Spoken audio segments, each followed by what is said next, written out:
तो पहला क्वेश्चन हमारा कि निम्न में से कौन सा युग्म सुमेलित नहीं है। ऑप्शन ए तांबा खेतड़ी, ऑप्शन बी लोहा अयस्क मोरिजा बानोल, ऑप्शन सी टंगस्टन पलाना या ऑप्शन डी सीसा दस्ता जावर। तो आपको यह बताना है इसमें कि राजस्थान में किस खनिज का सर्वाधिक उत्पादन किस क्षेत्र में किया जाता है। तो दोस्तों राजस्थान में तांबे का सर्वाधिक उत्पादन खेतड़ी, लोहा अयस्क का सर्वाधिक उत्पादन मोरिजा बानोल और सीसा दस्ता का सर्वाधिक उत्पादन जावर में किया जाता है। लेकिन दोस्तों राजस्थान में टंगस्टन का सर्वाधिक उत्पादन सिरोही के वालदा बड़ा बेरा नामक स्थान से किया जाता है। तो ऑप्शन ए, ऑप्शन बी और ऑप्शन डी इसके राइट होंगे, लेकिन दोस्तों ऑप्शन सी अपना गलत हो जाएगा। अगला क्वेश्चन है राजस्थान का प्रथम जैविक उद्यान कौन सा है। Option A Nahargarh, option B Shergarh, option C Akal या ऑप्शन डी वन विहार। तो दोस्तों जयपुर में जो नाहरगढ़ अभ्यारण्य है इसे राजस्थान का पहला जैविक उद्यान बनाया गया था। तो इस क्वेश्चन का राइट आंसर हो जाएगा ऑप्शन ए। चलिए नेक्स्ट हमारा क्वेश्चन है कि राजस्थान के दक्षिण पूर्वी पहाड़ी क्षेत्रों में आदिवासियों द्वारा की जाने वाली कृषि क्या कहलाती है। आपके ऑप्शंस हैं ऑप्शन ए वालरा, ऑप्शन बी चिमाता, ऑप्शन डी दजिया या ऑप्शन डी शुष्क खेती। तो दोस्तों राजस्थान के दक्षिण पूर्वी क्षेत्र में आदिवासियों द्वारा पहाड़ी वनों को काटकर जो कृषि की जाती है इसे वालरा कृषि कहते हैं। अच्छा दोस्तों कई बार क्वेश्चन इससे ऐसे भी पूछा गया है कि वालरा किस प्रकार की कृषि का उदाहरण है। तो दोस्तों याद रखिएगा यह स्थानांतरित कृषि का एक मुख्य प्रकार है। तो हमारे इस क्वेश्चन का राइट आंसर होगा ऑप्शन ए। चलिए अगला क्वेश्चन हमारा कि कौन सा स्थान मारवाड़ का लघु माउंटेन कहलाता है। Option A Kumbhalgarh Udaipur, option B Piplud Barmer, option C Harsh Sikar या ऑप्शन डी पोखरण जैसलमेर। तो दोस्तों बाड़मेर जिले में स्थित पीपलूद नामक स्थान पश्चिमी राजस्थान या मारवाड़ का लघु माउंटेन कहलाता है। तो हमारे इस क्वेश्चन का राइट आंसर होगा ऑप्शन बी। अगला क्वेश्चन हमारा रेगिस्तान और समुद्र तट पर जो भूरे रेत के बड़े टीले बनते हैं उन्हें क्या कहा जाता है।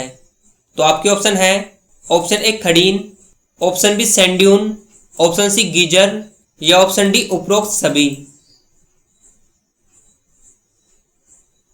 तो दोस्तों रेगिस्तान या समुद्र के तट पर जो भूरे टीले बने होते हैं मिट्टी के उन्हें सैंड्यून कहा जाता है। तो ऑप्शन बी इसका राइट आंसर होगा। चलिए अगला क्वेश्चन हमारा तोरावाटी की पहाड़ियां मुख्यतः किस क्षेत्र में विस्तृत हैं। Option A Shekhawati, option B मध्य अरावली, ऑप्शन सी आबू या ऑप्शन डी अजमेर। तो दोस्तों तोरावाटी की पहाड़ियां मुख्यतः शेखावाटी क्षेत्र के अंतर्गत आती हैं। तो इस क्वेश्चन का राइट आंसर हो जाएगा ऑप्शन ए। अगला क्वेश्चन है military memorials of George Thomas पुस्तक के रचयिता कौन थे। Option A Kanhaiyalal Sethia, option B William Franklin, option C Keats या ऑप्शन डी शेक्सपियर। तो दोस्तों military memoirs of George Thomas पुस्तक की रचना विलियम फ्रैंकलिन ने की थी। तो इस क्वेश्चन का राइट आंसर होगा ऑप्शन बी। चलिए अगला क्वेश्चन हमारा किस प्रतिहार वंश के शासनकाल में त्रिकोण संघर्ष समाप्त हुआ था। ऑप्शन ए ध्रुव प्रथम, ऑप्शन बी नागभट्ट प्रथम, ऑप्शन सी नागभट्ट द्वितीय या ऑप्शन डी महेंद्रपाल प्रथम। तो दोस्तों त्रिकोण संघर्ष का प्रारंभ प्रतिहार शासक वत्सराज के शासनकाल में हुआ था, लेकिन दोस्तों इस त्रिकोण संघर्ष का समापन नागभट्ट द्वितीय के शासनकाल में माना जाता है। तो इसका जो राइट आंसर होगा वो होगा ऑप्शन सी। नेक्स्ट क्वेश्चन है परमार शासक भोज ने तोपखाना नामक संस्कृत पाठशाला का निर्माण कहाँ करवाया था। Option A Jalore, option B Jhalawar, option C Jodhpur या ऑप्शन डी जयपुर। तो दोस्तों परमार शासक भोज ने सन 1034 ईस्वी में तोपखाना नामक संस्कृत पाठशाला जिसे सरस्वती कंठाभरण या भोजशाला के नाम से भी जाना जाता है, तो इसका निर्माण इन्होंने जालोर में करवाया था। तो ये ऑप्शन ए इसका राइट आंसर होगा। अगला क्वेश्चन हमारा तराइन के द्वितीय युद्ध से पूर्व मोहम्मद गौरी ने पृथ्वीराज के पास किस दूत को अधीनता स्वीकार करने के लिए भेजा था। Option A Mohammad Siraj, option B Ibn Battuta option C Qiwam ul Mulk या ऑप्शन डी शौकत अली। तो याद रखेगा दोस्तों कि मोहम्मद गौरी और पृथ्वीराज के मध्य सन 1191 ईस्वी में तराइन का प्रथम युद्ध लड़ा गया था। लेकिन दोस्तों युद्ध से पहले मोहम्मद गौरी ने अपने सैनिक को पृथ्वीराज के पास भेजा था अधीनता स्वीकार करने के लिए, और दोस्तों उस दूत का नाम था किवाम उल मुल्क। तो हमारे इस क्वेश्चन का राइट आंसर होगा ऑप्शन सी। बात करें अगले क्वेश्चन की, किस चौहान शासक ने सीकर जिले में हर्ष के मंदिर का निर्माण प्रारंभ करवाया था? ऑप्शन ए गुवक प्रथम, option B Ajayraj, option C Bisaldev या ऑप्शन डी पृथ्वीराज। तो दोस्तों सीकर जिले में हर्ष के मंदिर का निर्माण चौहान शासक गुवक प्रथम ने सन 956 ईस्वी में प्रारंभ करवाया था। अच्छा, यदि आपसे ये पूछ लिया जाए कि हर्ष के मंदिर का निर्माण किसके शासनकाल में पूरा हुआ था, तो दोस्तों इस मंदिर का कार्य विग्रहराज चतुर्थ के समय सन 973 ईस्वी में पूरा हुआ था। और वैसे हमारे इस क्वेश्चन का राइट आंसर होगा ऑप्शन ए। चलिए नेक्स्ट क्वेश्चन हमारा कि निम्न में से किस स्थान से इंडो ग्रीक शासकों के 28 सिक्के प्राप्त किए गए हैं? दोस्तों यहाँ पे बाय मिस्टेक ऑप्शन गलत लिखे गए हैं, तो आप इनको सीधा याद रख लेना कि इंडो ग्रीक शासकों के 28 सिक्के जयपुर में बैराट सभ्यता की खोज के दौरान प्राप्त किए गए थे। ठीक है, तो इसका राइट आंसर हो जाएगा बैराट सभ्यता। चलिए अगला क्वेश्चन हमारा कि राजस्थान में बौद्ध संस्कृति के अवशेष कहाँ से मिले हैं?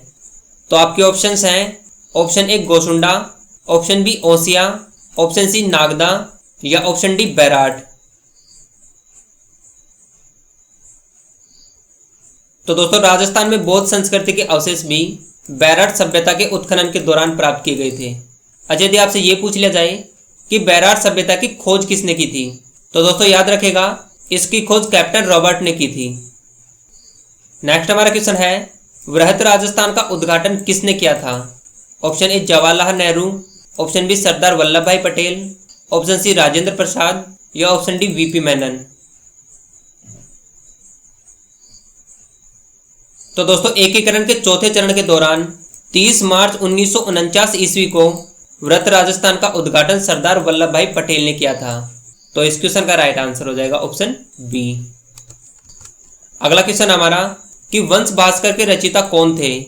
Option A Shyamlal Das, option B Suryamal Mishran, option C Jaynarayan या ऑप्शन डी मुंशी देवी प्रसाद।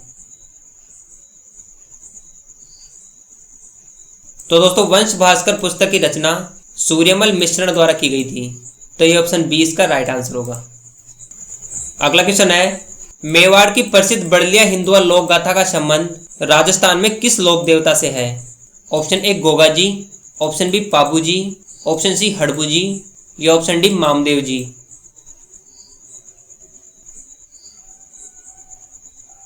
तो दोस्तों मेवाड़ की प्रसिद्ध बड़लिया हिंदुआ लोक गाथा को राजस्थान के लोक देवता मामदेव जी की आराधना में गाया जाता है। तो हमारे इस क्वेश्चन का राइट आंसर होगा ऑप्शन डी। अगला क्वेश्चन हमारा बुझे हुए रंगों का सर्वाधिक प्रयोग किस शैली में हुआ है?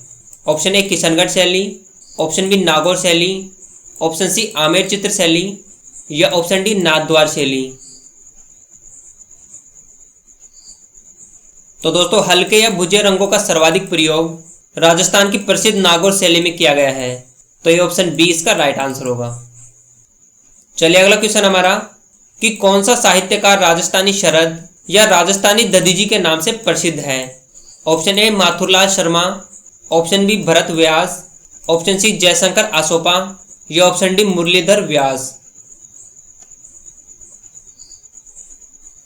तो दोस्तों राजस्थान के प्रसिद्ध कवि मुरलीधर व्यास को राजस्थानी शरद तथा राजस्थानी दधीची के नाम से भी जाना जाता है। तो हमारे इस क्वेश्चन का राइट आंसर होगा ऑप्शन डी। बात करें अगले क्वेश्चन की कि राजस्थान के किस जिले में बिना ईसर की गणगौर प्रसिद्ध है? ऑप्शन ए जोधपुर की, ऑप्शन बी जैसलमेर की, ऑप्शन सी पाली की या ऑप्शन डी बीकानेर की। तो दोस्तों राजस्थान में बिना ईसर की गणगौर जैसलमेर की प्रसिद्ध है। अच्छा दोस्तों वैसे ईसर का मतलब होता है भगवान शंकर, ठीक है। और यदि आपसे ये पूछा जाए कि राजस्थान में बिना पार्वती की गणगौर किस जिले की प्रसिद्ध है, तो दोस्तों वो है बीकानेर की।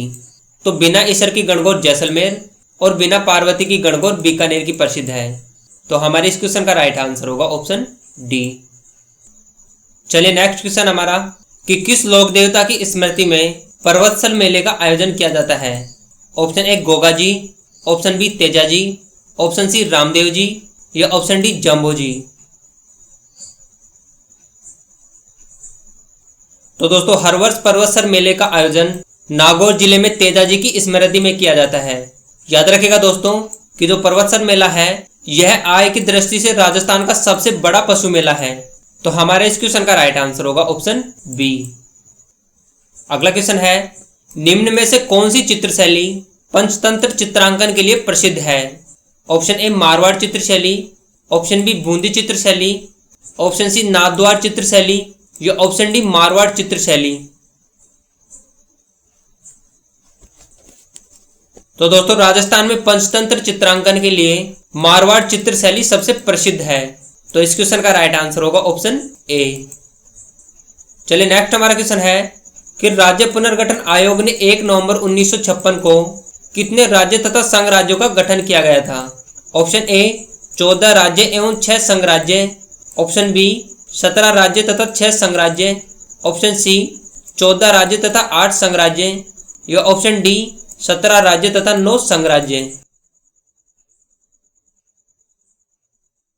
तो दोस्तों 1 नवंबर 1956 को जब भारत का पुनर्गठन किया गया था तो उस समय देश में कुल 14 राज्य तथा 6 केंद्र शासित प्रदेश थे। अच्छा यदि आपको यह पूछा जाए कि निर्वाचन आयोग का अध्यक्ष किसे बनाया गया था तो दोस्तों याद रखिएगा 1953 में जो निर्वाचन आयोग का गठन किया था उनका अध्यक्ष फजल अली को बनाया गया था। तो हमारे इस क्वेश्चन का राइट आंसर होगा ऑप्शन ए।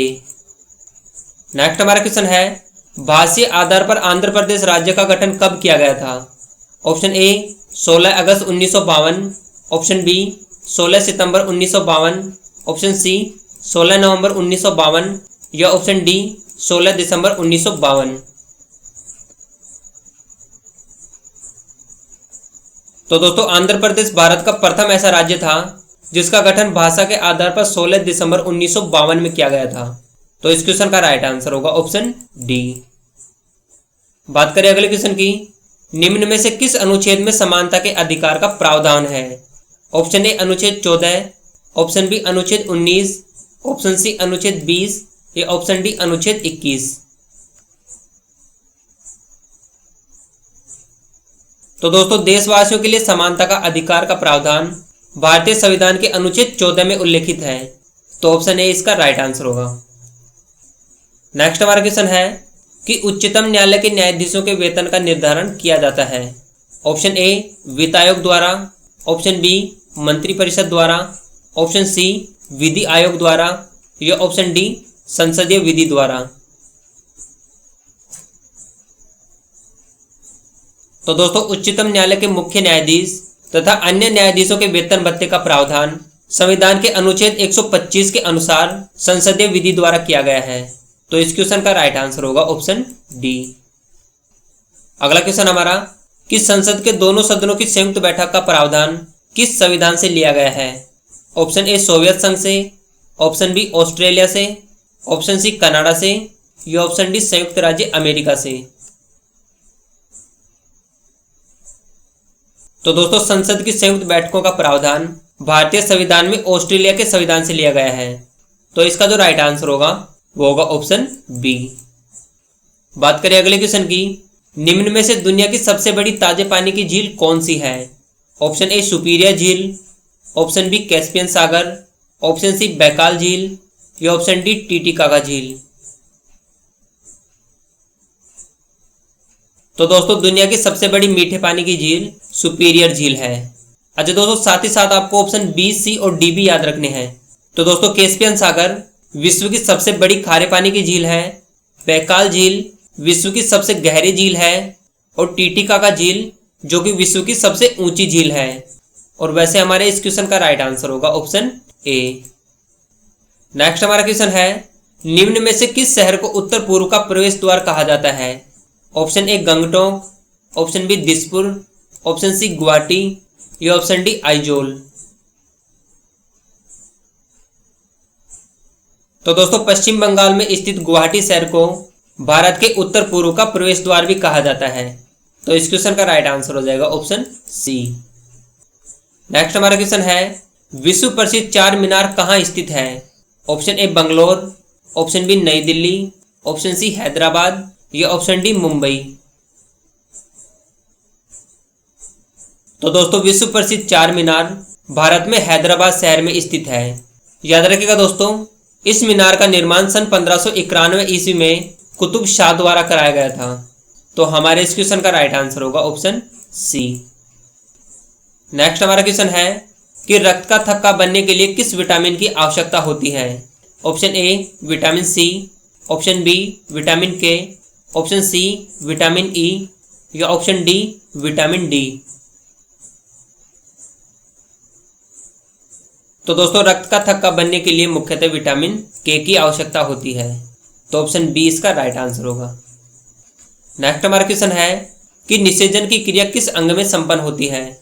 ऑप्शन ए गर्भाशय, ऑप्शन बी अंडवाहिनी, ऑप्शन सी अंडग्रंथि या ऑप्शन डी योनि मार्ग।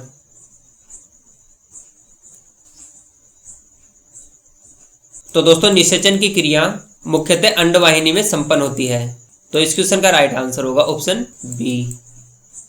नेक्स्ट हमारा क्वेश्चन है कि मानव शरीर की सबसे छोटी ग्रंथि कौन सी है?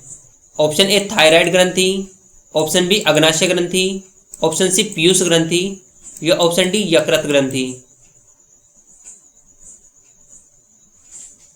तो दोस्तों मानव शरीर की सबसे छोटी ग्रंथि पीयूष ग्रंथि है। अच्छा, यदि आपसे ये पूछा जाए कि मानव शरीर की सबसे बड़ी ग्रंथि कौन सी है, तो दोस्तों वो होगी यकृत ग्रंथि। तो मानव शरीर की सबसे छोटी ग्रंथि पीयूष तथा सबसे बड़ी यकृत ग्रंथि होती है। तो हमारे इस क्वेश्चन का राइट आंसर होगा ऑप्शन सी। नेक्स्ट हमारा क्वेश्चन है, ट्यूबलाइट में निम्न दाब पर कौन सी गैस का मिश्रण भरा जाता है? ऑप्शन ए आर्गन तथा नियोन, ऑप्शन बी नियोन तथा पारे की वाष्प, ऑप्शन सी नाइट्रोजन तथा नियोन या ऑप्शन डी केवल आर्गन।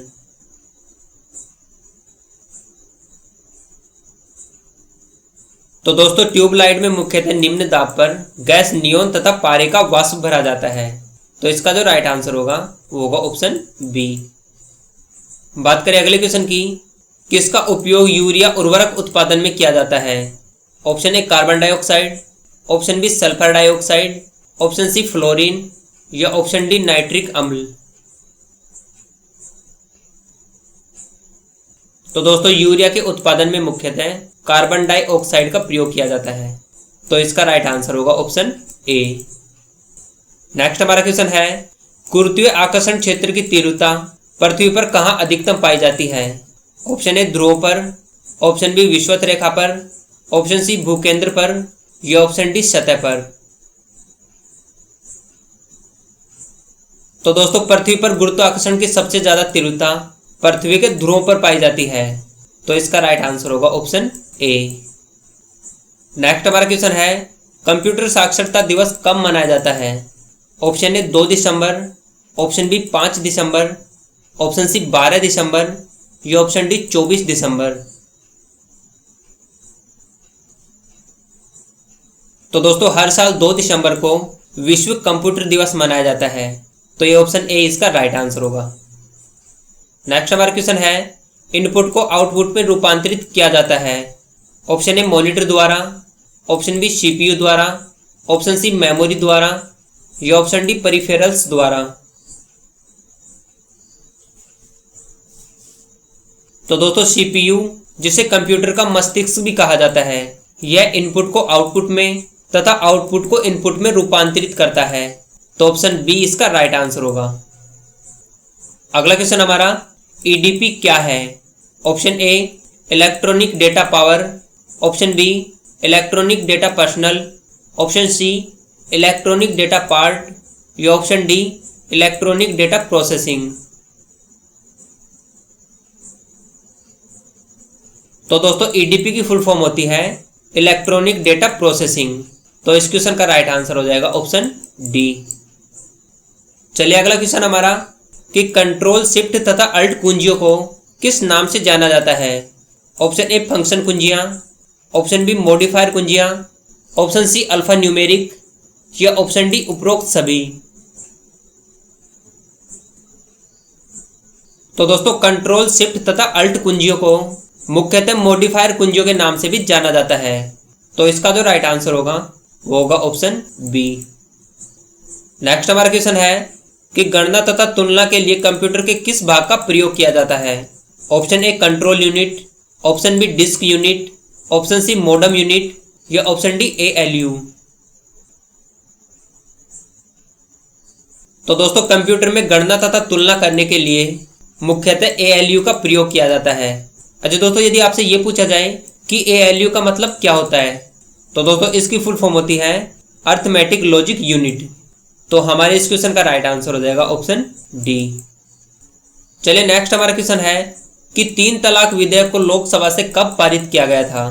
ऑप्शन ए 12 जुलाई 2019, ऑप्शन बी 25 जुलाई 2019, ऑप्शन सी 28 जुलाई 2019 या ऑप्शन डी 30 जुलाई 2019। तो दोस्तों 3 तलाक विधेयक को लोकसभा में 25 जुलाई 2019 को पारित किया गया था। और यदि आपसे ये पूछा जाए कि इसे राज्यसभा में कब पारित किया गया था, तो दोस्तों 30 जुलाई 2019 से इसे राज्यसभा से भी पारित कर दिया गया था। तो हमारे क्वेश्चन का राइट आंसर हो जाएगा ऑप्शन बी। अगला क्वेश्चन हमारा कि 2006 में शारदा एक्ट को समाप्त करके उसकी जगह बाल विवाह निरोध अधिनियम देश में कब लागू किया गया था। तो आपके ऑप्शंस हैं ऑप्शन ए 1 अगस्त 2007, ऑप्शन बी 1 सितंबर 2007, ऑप्शन सी 1 नवंबर 2007 या ऑप्शन डी 1 दिसंबर 2007। तो दोस्तों देश में बाल विवाह निरोध अधिनियम को 1 नवंबर सन 2007 में पारित किया गया था। तो इस क्वेश्चन का राइट आंसर होगा ऑप्शन सी। अगला क्वेश्चन हमारा कि किस रियासत ने बाल विवाह को रोकने हेतु सर्वप्रथम कानून बनाए थे। Option A Kota, option B Jodhpur, option C Bikaner या ऑप्शन डी जयपुर। तो दोस्तों जोधपुर रियासत प्रथम ऐसी रियासत थी जिन्होंने बाल विवाह को रोकने हेतु राजस्थान में सबसे पहले प्रयास किए थे। तो हमारे इस क्वेश्चन का राइट आंसर होगा ऑप्शन बी। चलिए नेक्स्ट हमारा क्वेश्चन है कि मीटू अभियान की शुरुआत कब से की गई थी। ऑप्शन ए अगस्त 2017, ऑप्शन बी सितंबर 2017, ऑप्शन सी अक्टूबर 2017 या ऑप्शन डी नवंबर 2017। तो दोस्तों भारत में मीटू अभियान की शुरुआत अक्टूबर 2017 से की गई थी। तो ऑप्शन सी इसका राइट आंसर होगा। नेक्स्ट हमारा क्वेश्चन है कि भारत सरकार ने किस वर्ष को महिला सशक्तिकरण वर्ष घोषित किया था। इंपॉर्टेंट क्वेश्चन है दोस्तों ये। तो आपके ऑप्शंस हैं option A 2012, option B 2010, option C 2014 या ऑप्शन डी 2001। तो दोस्तों भारत सरकार ने वर्ष 2001 को महिला सशक्तिकरण वर्ष घोषित किया था। तो इस क्वेश्चन का राइट आंसर हो जाएगा ऑप्शन डी। बात करें अगले क्वेश्चन की, आईपीसी की कौन सी धारा दहेज हत्या से संबंधित है। ऑप्शन ए धारा 320, ऑप्शन बी धारा 340, ऑप्शन सी धारा 308 या ऑप्शन डी धारा 302। तो दोस्तों आईपीसी की धारा 302 का संबंध दहेज के लिए प्रतिपादित या दहेज के लिए हत्या से है। तो इस क्वेश्चन का राइट आंसर होगा ऑप्शन डी। नेक्स्ट हमारा क्वेश्चन है बाल अधिकारों के संरक्षण हेतु राष्ट्रीय आयोग का मुख्यालय कहाँ स्थित है। Option A New Delhi, option B Hyderabad, option C Bhopal या ऑप्शन डी गोवा। तो दोस्तों बाल अधिकारों के संरक्षण हेतु राष्ट्रीय आयोग का मुख्यालय भारत की राजधानी दिल्ली में स्थित है। तो इसका जो राइट आंसर होगा ऑप्शन ए। बात करें अगले क्वेश्चन की, सागड़ी प्रथा का संबंध है। ऑप्शन ए बाल विवाह से, ऑप्शन बी बंधुआ मजदूर प्रथा से, ऑप्शन सी कन्यावध से या ऑप्शन डी दहेज प्रथा से। तो दोस्तों सागड़ी प्रथा का संबंध मुख्यतः बंधुआ मजदूर प्रथा से है। तो इसका राइट आंसर हो जाएगा ऑप्शन बी। बात करें अगले क्वेश्चन की कि राजस्थान में 15वीं विधानसभा के अध्यक्ष किसे बनाया गया था। Option A Dipendra Singh, option B Om Thanvi, option C Ashok Gehlot या ऑप्शन डी सीपी जोशी। तो दोस्तों राजस्थान में 15वीं विधानसभा के अध्यक्ष सीपी जोशी को बनाया गया था। तो इस क्वेश्चन का राइट आंसर होगा ऑप्शन डी।